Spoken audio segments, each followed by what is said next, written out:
Hey everyone, Wither here. My uploads have slowed down quite a bit, so I thought I'd give an update on the Wars SMP. And in case you don't know what it is, the Wars SMP is a semi-anarchy SMP that me and some friends have joined. Instead of allowing free combat and griefing like most servers, you have to declare war to fight other people. The world is only 5,000 by 5,000 blocks large, which should create some unique situations. The owner, Dungeon Master, opened the server about a week ago, so we have been playing on the server quite a bit. I even did a little live stream for the grand opening. So, here's what's been happening.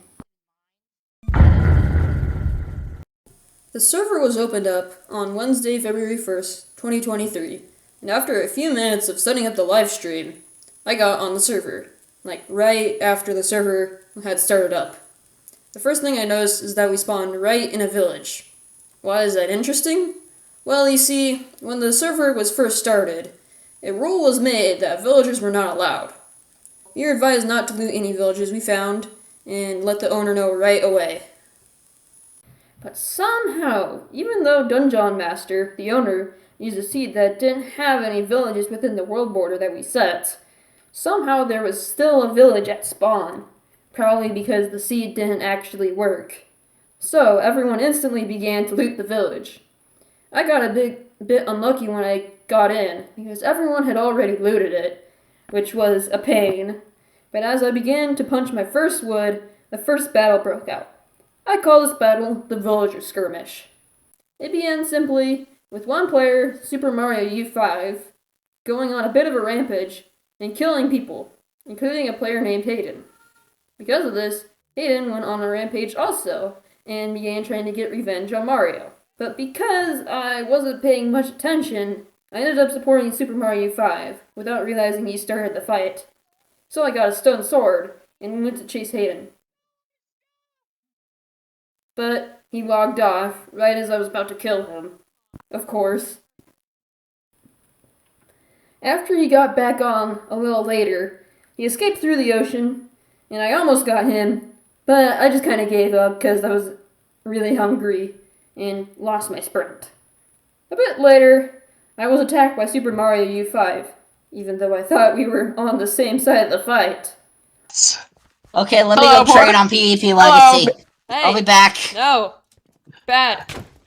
You gotta be kidding me. Well, there goes Porter. Give me my Let's stuff just back. put a bunch of I thought we were gravel gonna where have an Hayden alliance, is. man.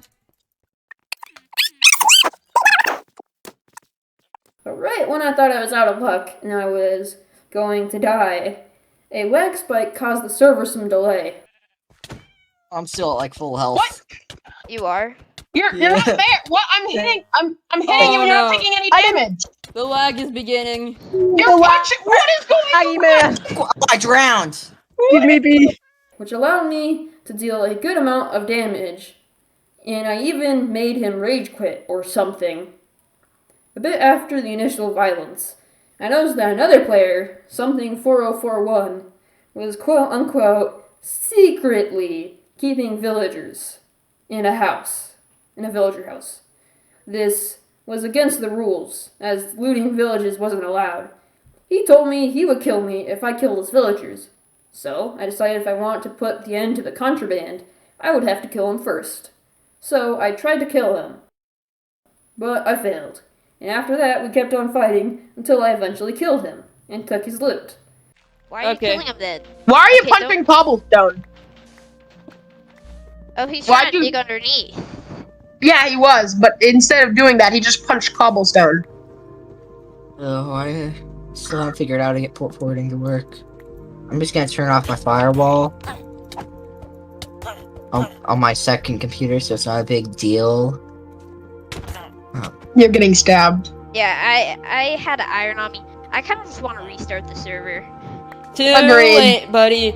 I don't think we're gonna restart the server again. And with that, I finally killed the villagers. Ironically, I realized a while later that Dungeon Master had changed the rules to allow looting villages. Either way, I prevented something from having a monopoly on the villager trading.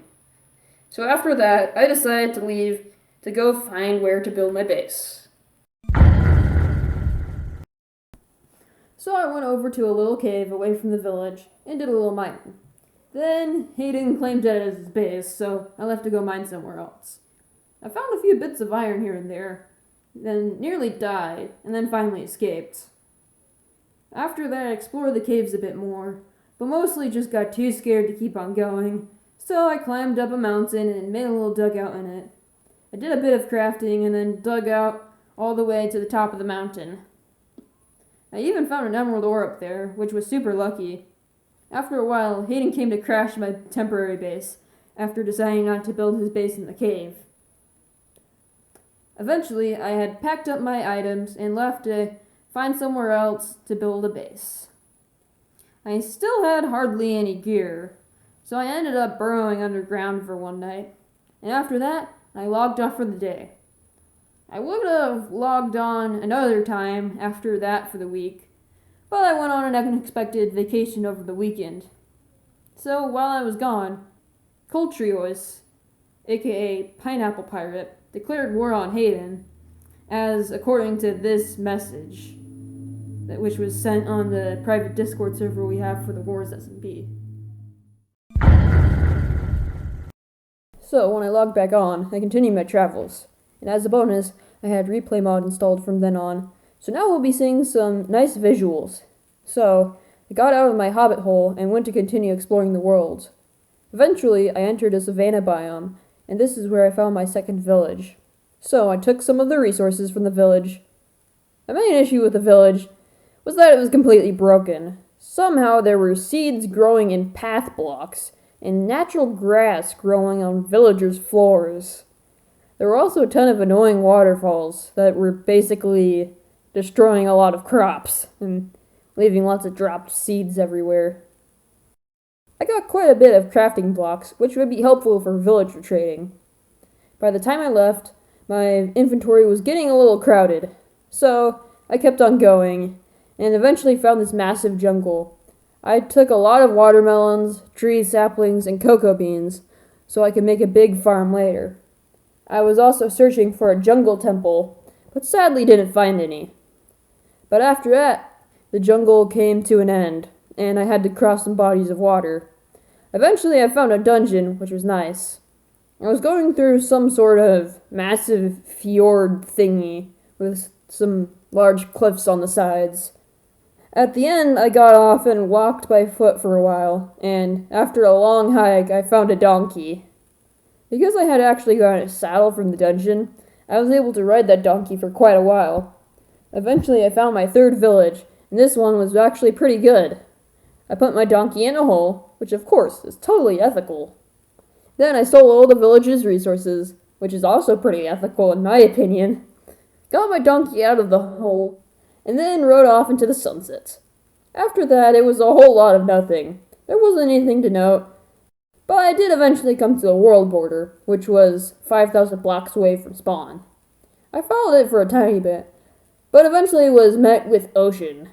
So, with nowhere to go, and the bulk of my riches being stored in my donkey, I transferred to a chest boat. Then, I had to slaughter my only friend. But I'm not going to show myself doing that, because, yes.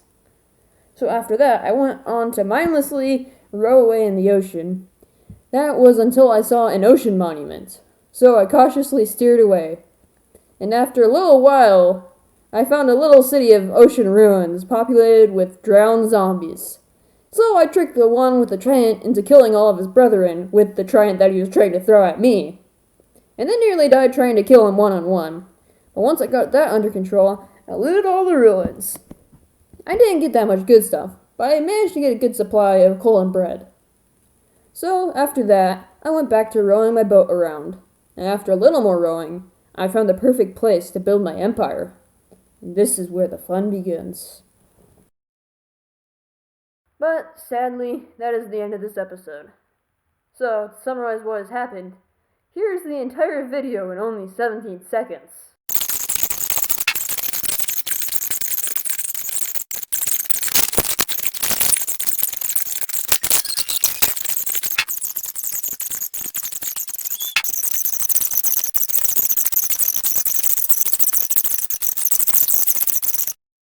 Okay, that might have not been enough time for a proper recap of this episode. Oh well. Anyways, I'll be creating a new nation called Navabsda in the next episode. I will also hopefully be able to recruit some new people to join my nation. Hopefully, we can stay out of all the conflict on the server, but we will just have to see. So, until then, adios.